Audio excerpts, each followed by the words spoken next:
السلام علیکم ورحمۃ اللہ وبرکاتہ۔ اختر رضا اور ایک بھائی صاحب کا سوال تھا کہ گناہ سے کیسے بچے اور دل و دماغ سے گناہ کے خیال کو کیسے دور کریں۔ جب ہم گناہ کی طرف مائل ہو جائیں، جب ہمیں گناہ کرنے کا من ہو تو ہم اسے کیسے بچیں اور اسے کیسے دور کریں، تو آپ کا جواب اس میں موجود ہے۔ آپ اپنا جواب پورا سنیے، اور جن کو بھی اس طرح کا خیال اور گناہ کرنے کی طرف جب ان کا دل و دماغ مائل ہو جائے تو آپ اس بیان کو پورا سنیں اور اس پر عمل کریں۔ انشاءاللہ آپ گناہ سے ہمیشہ دور رہیں گے۔ آئیے میں آپ کو بتاتا ہوں کہ گناہ کا آغاز کیسے ہوتا ہے، گناہ شروع کیسے ہوتا ہے، اور میرے رب کریم نے گناہ سے بچنے کا علاج کیا عطا فرمایا ہے۔ قرآن مقدس میں رب تبارک و تعالیٰ نے ارشاد فرمایا، وَإِمَّا يَنزَغَنَّكَ مِنَ الشَّيْطَانِ نَزْغٌ، اور اگر شیطان تمہیں اکسائے، ٹھوس پہنچائے، تیرے اندر وسوسے پیدا کرے، میرے دوستو آپ دیکھتے ہوں گے جب کبھی آپ کے دل میں گناہ کا خیال پیدا ہوتا ہوگا تو یہ گناہ کا خیال، یہ گناہ کا وسوسہ،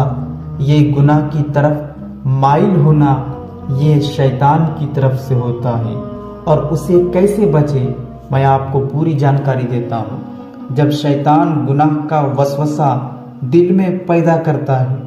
شیطان آرڈر کرتا ہے، شیطان گناہ کی طرف لے جانا چاہتا ہے، شیطان گناہ کے راستے میں لے جا کے اللہ سے دور کرنا چاہتا ہے، شیطان چاہتا ہے کہ انسان گناہوں میں مبتلا رہے، شیطان چاہتا ہے کہ انسان گناہوں کے دلدل سے نکلے نہ، اس لیے کہ سب سے بڑا دشمن، اور وہ بھی کھلا ہوا دشمن اگر انسان کا کوئی ہے تو میرا رب قرآن میں ارشاد فرماتا ہے، ان الشیطان للانسان عدو مبین، بے شک شیطان انسان کا کھلا ہوا دشمن ہے۔ آپ الرٹ ہو جائے، آپ ہوشیار ہو جائے جب کبھی آپ کے دل میں گناہ کا خیال پیدا ہو، جب کبھی آپ کے دل کے اندر گناہ کے سلسلے میں کوئی جذبہ پیدا ہو، انسان کے دل و دماغ میں وسوسہ پیدا ہو، اور قرآن کے ذریعے سے اللہ نے کسی تکلیف کا علاج نہ بتایا ہو۔ میرے کریم نے فرمایا، جب شیطان تمہیں اکسائے فاستعذ باللہ، تو اللہ کی پناہ مانگو، اور جب تم اللہ کی پناہ مانگو گے تو میرے کریم کی شان یہ ہے کہ اگر وہ فرمائے کہ اللہ کی پناہ مانگو، اور جب بندے اللہ کی پناہ مانگتا ہے تو میرا مولا، میرا رب اسے پناہ عطا فرما دیتا ہے۔ گناہوں سے بچنے کے لیے آپ اللہ کی پناہ کب مانگیں؟ رب فرماتا ہے، جب تمہارے دل میں گناہ کا خیال پیدا ہو، جب تمہارا دل گناہ کے طرف مائل ہو، جب شیطان تمہیں اکسائے، جب تمہیں احساس ہو جائے قدم ڈگمگا رہے ہیں، پھسل رہے ہیں، تو اسی موقع پہ آپ یہ پڑھ لیجئے، اعوذ باللہ من الشیطان الرجیم، اے اللہ تیری پناہ مانگتا ہوں شیطان مردود سے۔ ادھر آپ پناہ مانگیں گے اور اللہ آپ کو پناہ عطا فرما دے گا۔ اور جب آپ اللہ کی پناہ میں ہوں گے، جب آپ اللہ کی حفاظت میں ہوں گے، تو آپ خود سوچیں، جب آپ اللہ کی حفاظت میں ہیں، جب آپ اللہ کی پناہ میں ہیں، تو کیا شیطان آپ تک پہنچ سکتا ہے؟ کیا وہ گناہ کے وسوسے آپ کے دل و دماغ کے اندر ڈال سکتا ہے؟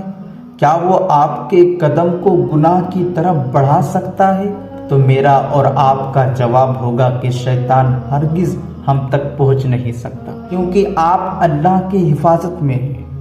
اللہ نے آپ کو اپنی حفاظت میں لے لیا، اور جو اللہ کی پناہ میں ہو وہ گناہ کر ہی نہیں سکتا۔ تو جب بھی آپ کے دل میں گناہ کا خیال آئے، جب بھی آپ کے دل میں گناہ کا وسوسہ آئے، جب بھی آپ کو معلوم ہے کہ میرا گناہ کرنے کا دل چاہ رہا ہے، میں گناہوں کی طرف ملوث ہونے والا ہوں، میں گناہوں کی طرف مائل ہونے والا ہوں، تو گناہوں سے بچنے کے لیے یہ آپ ضرور پڑھ لیجیے، یہ آپ کو یاد ہے اور یہ ایک دم مختصر ہے۔ اعوذ باللہ من الشیطان الرجیم، اے اللہ میں تیری پناہ مانگتا ہوں مردود شیطان سے۔ جب آپ اللہ کی پناہ مانگیں گے تو رب تبارک و تعالیٰ آپ کو پناہ عطا فرما دے گا، اور جب آپ اللہ کی پناہ میں ہوں گے تو آپ گناہ کر ہی نہیں سکتے۔ آپ یہ اپنے دوستوں تک شیئر کریں، اگر ان کے بھی دل و دماغ میں گناہ کے وسوسے اور گناہ کرنے کا من ہو تو یہ اللہ سے پناہ مانگیں گے تو وہ اللہ کی پناہ میں آ جائیں گے، اللہ کی حفاظت میں آ جائیں گے۔ پھر وہ کتنا بھی گناہ کرنے کی طرف مائل ہو وہ گناہ کر نہیں سکتے، کیونکہ وہ اللہ کی پناہ میں اور اللہ کی حفاظت میں آ جائیں گے۔